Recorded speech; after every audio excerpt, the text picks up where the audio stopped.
नमस्कार मित्रांनो, मुकुंद बन मराठी भक्तिमय या यूट्यूब चॅनलमध्ये आपले स्वागत आहे।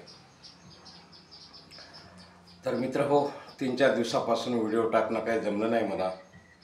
थोडं मी बाहेरगावी होतो आणि आपल्या सकाळच्या ज्या बोधकथा त्याही राहिल्या आणि रात्रीची भयकथा ही देखील टाकायची राहिली। आता यावेळेला सहज मला अशीच एक चमत्कारिक कथा आठवली, आपल्याला सांगावी असं वाटलं, आपल्याशी शेअर करावी म्हणून या ठिकाणी ही कथा मी आपल्यासमोर ठेवत आहे। तर मित्र हो, एक गुराखी असतो दामोदर नावाचा, आणि त्या गुराख्याच्या जीवनामध्ये घडलेला चमत्कार आज मी या ठिकाणी तुम्हाला सांगणार आहे। तर काय होतं, हा जो दामोदर नावाचा गुराखी असतो याचे आईवडील लहान असल्यावर त्याचे आईवडील वारले असतात आणि याचा सांभाळ याची चुलता आणि चुलती या दोघांनी केलेला असतो। तर हा जो दामोदर असतो याची संपत्ती असते, चुलता आणि चुलती याचा सांभाळ करतात, परंतु याचं शिक्षण काही झालेलं नसतं आणि हा काय करत असतो, आपले गुरं त्या ठिकाणी चारण्याकरता जंगलामध्ये नदीच्या ठिकाणी घेऊन जायचा, असा याचा दिनक्रम चालू असतो। परंतु याच्या आईवडिलाचा मृत्यू कशामुळे झालेला असतो, तर याच्या वडिलाला आणि आईला देखील एका काळ्या सापानं, नागानं या ठिकाणी दंश मारल्यामुळं त्या दोघांचा मृत्यू झालेला असतो। आणि हा ज्यावेळेस लहानाचा मोठा होऊ लागतो, आपले गुरं घेऊन त्या ठिकाणी नदीच्या ठिकाणी चारायला घेऊन जायचा। दुपारच्या वेळेला त्या पडीक जमिनीमध्ये एक वडाचं भलं मोठं झाड होतं, ज्याची घनदाट अशी सावली पसरलेली असायची। अशा त्या वडाच्या झाडाखाली हा जाऊन बसायचा। एक दिवस काय होतं की त्या वडाच्या झाडाखाली एक साधू बाबा येतात आणि ते त्या ठिकाणी आराम करू लागतात। तेव्हा हा दामोदर त्यांना पाहिल्यानंतर कुतूहलानं त्यांची चौकशी करायला लागतो, विचारपूस करतो। त्यावेळेस ते साधू बाबा सांगतात, मी खूप दूरचा आहे आणि मी काही एका ठिकाणी राहत नाही बाळा, आमचं कार्य असंच असतं, भटकत राहायचं, जिथं वेळ मिळेल त्या ठिकाणी देवाचं नामस्मरण करायचं, जगाचं कल्याण करायचं, हाच आमचा या ठिकाणचा दररोजचा उपक्रम असतो। ते साधू बाबा त्या ठिकाणी काही दिवस त्या झाडाखाली थांबतात, वडा झाडाखाली रात्रंदिवस त्या ठिकाणी देवाचे नामस्मरण करत असतात, ध्यानधारणा करतात। आणि हा मात्र या ठिकाणी दामोदर काय करायचा, आपल्या गायी त्या ठिकाणी जंगलामध्ये सोडून द्यायचं चारायला आणि साधू बाबाजवळ येऊन बसायचा, त्यांची सेवा करायचा, त्यांना त्या ठिकाणी आपल्यासोबत जे काय असेल जी चटणी भाकरी होती ती देखील खायला द्यायचा, झाडझूड करायचं त्या झाडाखाली, स्वच्छ त्या ठिकाणी करायचं, थंडगार पाणी भरून त्यांना प्यायला ठेवायचं। अशा प्रकारची सेवा त्या ठिकाणी दामोदर त्या साधूबाबाची करायचा। एक दिवस काय होतं, दुपारच्या वेळेस साधूबाबा त्या ठिकाणी डोळे लावून ध्यानधारणा करत बसलेले असतात आणि हा दामोदर त्या ठिकाणी येतो। पाहतो साधूबाबा ध्यानस्थ बसलेले आहेत, त्यांना उठवत नाही, काही नाही। हळूच त्या ठिकाणी आजूबाजूला पडलेला कचरा व्यवस्थित त्या ठिकाणी झाडून लोटून साफ करू लागतो, पाण्याचं मडकं भरून त्या ठिकाणी आणून ठेवतो आणि तेवढ्यामध्ये साधूबाबांचे डोळे त्या ठिकाणी ध्यानधारणेमध्ये म्हणजे बसले असतात, ध्यानस्थ झालेले, ते अचानक डोळे उघडतात आणि दामोदरकडे त्या ठिकाणी नजर रोखून पाहू लागतात।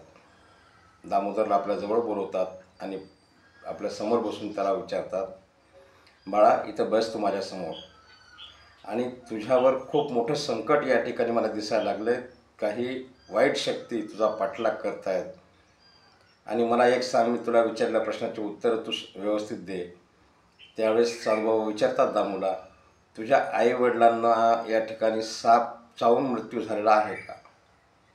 त्यावेळेस हा दामू आश्चर्यचकित होऊन साधूबाबाकडे पाहतो आणि सांगू लागतो, हो बाबा, मी त्यावेळेस खूप लहान होतो आणि त्यावेळेस मात्र माझ्या आईवडिलांचा मृत्यू अशाच एका सापामुळे झालेला आहे। तेव्हा ते साधूबाबा सांगतात, तुझ्यावर देखील अशाच प्रकारचं संकट या ठिकाणी येऊ घातलेलं आहे, आणि हे या ठिकाणी मी अंतर्ज्ञानानं त्या ठिकाणी आत्ता ज्यावेळेस ध्यानस्थ बसलो होतो आणि तू माझ्यासमोर आला, या ठिकाणी ज्यावेळेस तू झाडलोट करत होता त्यावेळेस मला दिव्य दृष्टीनं या ठिकाणी तसं दिसलं की तुझा पाठलाग देखील काही अशा वाईट शक्ती तुझा पाठलाग करतायत आणि असाच तुझा देखील अंत या ठिकाणी करण्याचा त्यांचा मानस आहे. असं ज्यावेळेस साधूबाबा सांगतात, हा घाबरतो त्यावेळेस आणि बोलतो बाबाला, बाबा मग आता मी काय करू, कसं काय करायला पाहिजे. त्यावेळेस बाबा सांगतात, घाबरू नकोस, तू या ठिकाणी सच्च्या मनाचा आहेस, तुझ्या मनामध्ये लोकांबद्दल दयाभाव आहे, म्हणून या ठिकाणी मी तुला एक दोरी देतो. आणि अशा प्रकारचं मग आपल्या त्या पिशवीमधून एक लाल दोरा काढतात, त्यावर मंत्र टाकतात आणि तो लाल दोरा लाल दोरा त्या दामोदरच्या गळ्यामध्ये साधूबाबा त्या ठिकाणी अडकवतात आणि सांगतात, बाळा हा दोरा जोपर्यंत तुझ्याजवळ आहे तोपर्यंत कुठली वाईट शक्ती किंवा कुठलाही त्या ठिकाणी साप जरी आला तरी देखील तुला दंश करू शकणार नाही आणि तुझे प्राण या ठिकाणी वाचतील. तुला संकटातून या ठिकाणी हा दोराच या ठिकाणी संकटातून वाचवण्याला मदत करेल, असं ते साधूबाबा सांगतात. आणि परत त्या ठिकाणी मग दोघंजण गप्पा गोष्टी इकडच्या तिकडच्या करू लागतात. काही दिवसानंतर साधूबाबा त्या ठिकाणी भ्रमण करण्याकरता पुढील तीर्थक्षेत्राकरता निघून गेलेले असतात. परंतु याचा मात्र दररोजचा जो उद्योग असतो, आपल्या गायी आणायच्या त्या ठिकाणी जंगलामध्ये चारायला सोडायच्या नदीच्या काठावर आणि दुपारच्या वेळेला त्या झाडाखाली बसायचं किंवा आपले मित्र असले तर मित्रासोबत खेळायचं. असं करता करता बरेच दिवस निघून गेले. एक दिवस हा दामोदर आपल्या चुलत्याच्या घरी आपल्या रूममध्ये रात्रीच्या वेळेस झोपलेला होता आणि त्यावेळेस त्या घरामध्ये लाईट वगैरे काही नव्हते. चिमणी लावलेली त्या ठिकाणी. चिमणीच्या उजेडामध्ये हा चिमणीची वात बारीक करून झोपलेला आणि झोपेमध्ये असतेवेळेस त्याला आपल्या छातीवर काहीतरी वजनदार त्या ठिकाणी जाणवतं. वजन पडल्यासारखं जाणवल्यामुळे त्यानं डोळे उघडून पाहतो तर त्याच्या छातीवर भला मोठा काळा नाग त्या ठिकाणी फडा काढून दामूकडे पाहू लागलेला आहे. आपला फडा डोलावू लागलेला आहे. असं ज्यावेळेस हा दामू पाहतो त्याची बोबडी वळते. काय करावं काय नाही त्याला काही सुचत नाही आणि असंच त्या तंद्रीमध्ये त्या ठिकाणी तो एकटक त्या सापाकडे पाहू लागतो. साप देखील त्या ठिकाणी दामूकडे पाहतो आणि दामूच्या गळ्यामध्ये असणारा जो त्या ठिकाणी लाल गंडा बांधलेला असतो त्या गंड्याकडे नजर त्या सापाची लागलेली असते. तेवढ्यात काय होतं, एक चमत्कार होतो आणि ज्या रूममध्ये दामू झोपलेला होता त्या रूमचं दार लावलेलंच होतं, परंतु एक सुंदर अशी मुलगी येते त्या ठिकाणी प्रकट होते अचानक आणि सापाला पाठीमागून असा फडा धरत त्याचा हातामध्ये पकडते आणि उचलून दाराच्या बाहेर निघून जाते. दार न उघडता मुलगी त्या सापाला घेऊन निघून जाते. दामूला आश्चर्य वाटतं, नवल वाटतं, हा काय चमत्कार आहे म्हणून. आणि ती मुलगी त्या सापाला जंगलामध्ये सोडून परत त्या ठिकाणी दामू ज्या ठिकाणी झोपला होता त्या ठिकाणी येते. दामूला हलवून उठवते. त्यावेळेस दामू उठून बसतो आणि विचार लागतो, हे माते तुम्ही कोण आहात बरं का, आणि या ठिकाणी कसं काय तुम्ही आलात. माझा घराचं दार तर आतून बंद आहे आणि तुम्ही आलात आणि त्या सापाला आपल्या हातामध्ये पकडून घेऊन गेलात. त्यावेळेस ती जी सुंदर मुलगी आली असते ती सांगते, दामू मी तुझ्या रक्षणाकरताच या ठिकाणी आले आणि ज्या साधूबाबांची तू सेवा करतोस त्यांनीच मला माझ्यावर ही जबाबदारी सोपवली, तुझं रक्षण करण्याचं, तुझी काळजी घेण्याचं, तुला तुझ्या आयुष्यामध्ये कुठल्या गोष्टीची कमतरता जाणून नाही देण्याचं काम त्यांनी माझ्यावर सोपवलेलं आहे, म्हणून या ठिकाणी मी आलेली आहे. आणि आता तू काळजी करू नको, मी त्या सापाला जंगलामध्ये सोडून आलेली आहे, परत तो साप तुझ्यावर या ठिकाणी येणार नाही. तेव्हा ती मुलगी जात असते वेळेस दामू तिला विचारतो, मला एवढं तर सांगा कमीत कमी तुम्ही कोण आहात, आत्मा आहात, देवी आहात, यक्षिणी आहात, कोण आहात. तेव्हा ती सांगते, वेळ आल्यावर तुला नक्की समजेल, परंतु माझ्यापासून तुला घाबरण्याचं काही कारण नाही. तेव्हा दामू म्हणतो, मला जर तुम्हाला कधी भेटावं वाटलं तर कसं भेट होईल आपली. तेव्हा हा दामू त्या ठिकाणी दामूला ती मुलगी सांगते, तू दररोज त्या जंगलामध्ये येतोस ना, त्या वडाच्या झाडाखाली ज्यावेळेस तू असतोस त्यावेळेस मी तुझ्या अवतीभोवतीच असते, सतत 24 तास मी तुझ्या अवतीभोवती असते, अदृश्य शक्ती असते, अदृश्य रूपाने असते, म्हणून तुला दिसत नाही.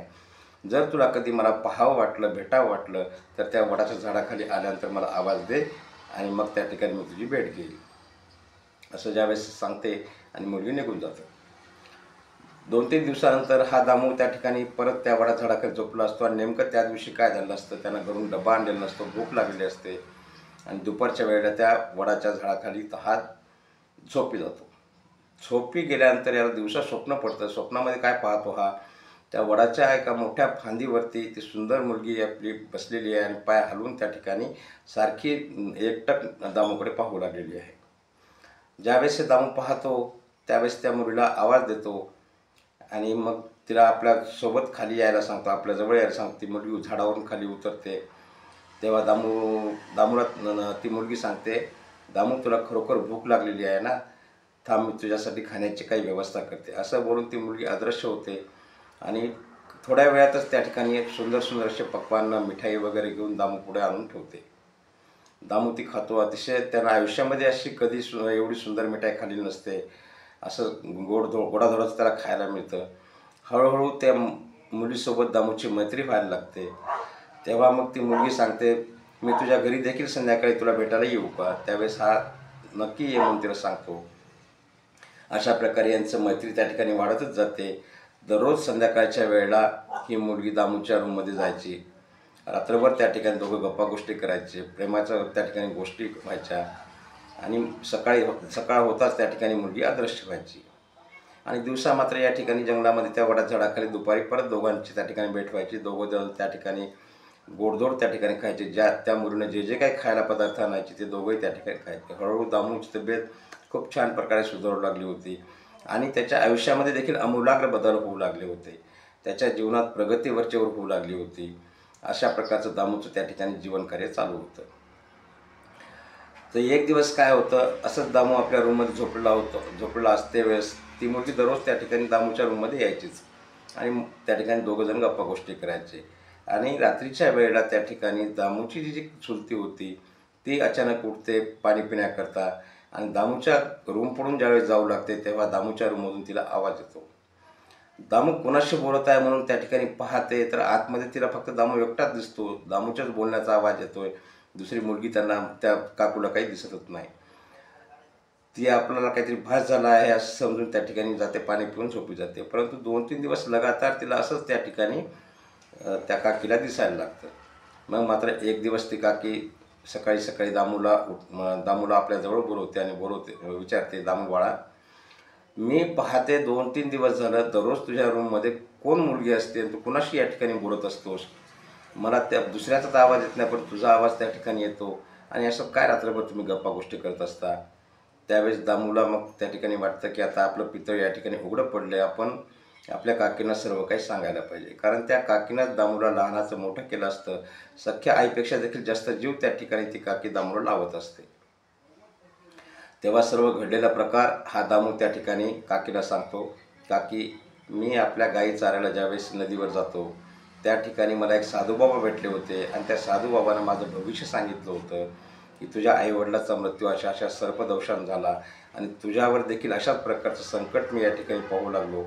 म्हणून माझ्या रक्षणाकरता त्यांनी माझ्या गळ्यामध्ये हा लाल गंडा बांधला आणि त्या मुलीला माझं रक्षण करण्याची जबाबदारी दिली. तेव्हापासून ती मुलगी दररोज माझी देखभाल करते, मला खायला प्यायला देखील देते आणि माझ्या प्रत्येक संकटातून माझी सुटका करत असते. आपल्यावर घडलेला प्रसंग त्या सापाचा हे देखील दामू त्या ठिकाणी आपल्या काकीला सांगतो आणि त्या मुलीनं कसं त्या सापाला हातामध्ये पकडून जंगलामध्ये नेऊन सोडलं हे देखील सर्व काकीला सांगतो. त्यावेळेस काकी थोडीशी घाबरते आणि दामूला त्या ठिकाणी सांगते, बाळा, तुझं काही बरं वाईट होऊ नये म्हणूनच आम्ही या ठिकाणी तुला जीवाजतन या ठिकाणी जपत आलो आतापर्यंत. आणि ती मुलगी खरोखरच या ठिकाणी जर एखादी प्रेतात्मा असेल तर हे प्रेतात्म्याचं काही सांगता येत नाही केव्हा काय करते ते. तेव्हा बाळा, तू हिच्यापासून थोडंसं दूर राहा आणि तुला माझी शपथ आहे, माझ्या डोक्यावर हात ठेव, असं ज्यावेळेस दामूला म्हणते. दामू त्या ठिकाणी आपल्या काकीच्या डोक्यावर हात ठेवून शपथ घेतो आणि म्हणतो, काकी, आजपासून मी त्या मुलीला भेटणार नाही. एवढं बोलून त्या ठिकाणी मग दामू आपल्या गाई घेऊन जंगलामध्ये चारायला जातो आणि नेमकं त्या दिवशी दुपारी ती मुलगी त्या ठिकाणी त्या वडाखाली त्याला भेटतच नाही. सायंकाळच्या वेळेला हा गाई वगैरे बांधून जेवण करून आपल्या रूममध्ये झोपतो. तेव्हा ती मुलगी त्याच्या रूममध्ये येते. रूममध्ये आल्यानंतर दामू उठून उभा राहतो, हात जोडतो तिला आणि म्हणतो, त्या सांगतो की मी माझ्या काकीची या ठिकाणी शपथ घेतलेली आहे आणि तू माझ्यापासून थोडंसं दूर राहा. तू कोणी आहेस, त्या ठिकाणी देवी आहेस का जादूगरणी आहेस किंवा प्रेतात्मा आहेस मला काही माहिती नाही, परंतु तू माझ्या आयुष्यातून निघून जा आणि मी माझ्या काकीची या ठिकाणी शपथ घेतलेली आहे, मी ती शपथ या ठिकाणी शेवटपर्यंत पाळणार. तेव्हा ती मुलगी सांगते, दामू, तुला माझ्यापासून कुठला त्रास झाला का? काही त्रास नाही झाला. उलट साधूबाबांनी जी जबाबदारी माझ्यावर टाकली होती ती जबाबदारीच मी या ठिकाणी तुझी पार पडत आलेली आहे. तरी देखील काय हरकत नाही, तू तू तू जे सांगतोस ते देखील योग्य आहे आणि मी माझं जे कार्य करते हे देखील योग्य आहे. आजपासून मी तुला या ठिकाणी भेटणार नाही, परंतु तुझं रक्षण मात्र मी या ठिकाणी तुझ्या जोपर्यंत तुझं जीवन आहे तोपर्यंत तुझं मी रक्षण या ठिकाणी करत राहणार. अदृश्य रूपाने त्या ठिकाणी तुझ्या मदतीला सतत मी हजर असणार आहे, असं सांगून ती मुलगी अदृश्य होते आणि त्या दिवसापासून दामूची आणि त्या मुलीची भेटच होत नाही. एक दिवस सायंकाळच्या वेळेला हा दामू ज्यावेळेस आपल्या गाई घेऊन घरी यायला लागतो, त्यावेळेस एका गाईच्या पायामध्ये एक भली मोठी पिशवी अडकलेली त्याला दिसते आणि त्या पिशवी पायात अडकल्यामुळे त्या गाईला व्यवस्थित चालता येत नाही. हे दामू ज्यावेळेस पाहतो, त्यावेळेस दामू त्या गाईच्या पायातून ती पिशवी काढतो, पिशवी उघडतो. तो पाहतो तर काय त्यामध्ये खूप मोठे मौल्यवान सोने चांदी त्या ठिकाणी सोने चांदीचे दागिने त्या पिशवीमध्ये भरलेले असतात. ही पिशवी घेऊन दामू आपल्या घरी आपल्या काकीकडे देतो आणि काकीला घडलेली हकीकत सांगतो. काकी म्हणते, नक्कीच या साधूबाबाचाच हा तुझ्यावरती आशीर्वाद आहे. तू त्या साधूंची सेवा केली म्हणून त्यांनी आपल्याला एवढं या ठिकाणी ऐश्वर प्राप्त करून दिलं. ते सोनं नाणं विकून त्या ठिकाणी चांगलं घर त्या ठिकाणी बांधतात. दामूचं लग्न देखील होतं. दामू मग त्या ठिकाणी आणखीन गाई म्हशी खरेदी करतो आणि स्वतःची डेअरी त्या ठिकाणी उभारतो. हळूहळू दामूचं देखील लग्न होतं. दामूला मुलं बाळं होतात आणि अशा प्रकारे त्याच्या जीवनामध्ये एक आमूलाग्र बदल या ठिकाणी घडलेला असतो. तर मित्रहो, ही कथा आपल्याला कशी वाटली मला नक्की कमेंट करून सांगा. कथा आवडल्यास कथेला लाईक करा, शेअर करा. चॅनल सबस्क्राईब करायचं राहून गेलं असेल तर चॅनलला सबस्क्राईब करा. आणि हो, आता आपली पूर्वीच्या ज्या भयकथा होत्या पारसच्या, त्याचे भाग मी या ठिकाणी मला वाटतं 8 किंवा 9 भाग आपल्यासमोर ठेवलेले आहेत. त्याच्या पुढचे जर भाग आपल्याला ऐकायला आवडत असतील तर त्याबद्दल देखील मला कमेंट करा. या ठिकाणीच थांबूयात. जय हिंद, जय महाराष्ट्र.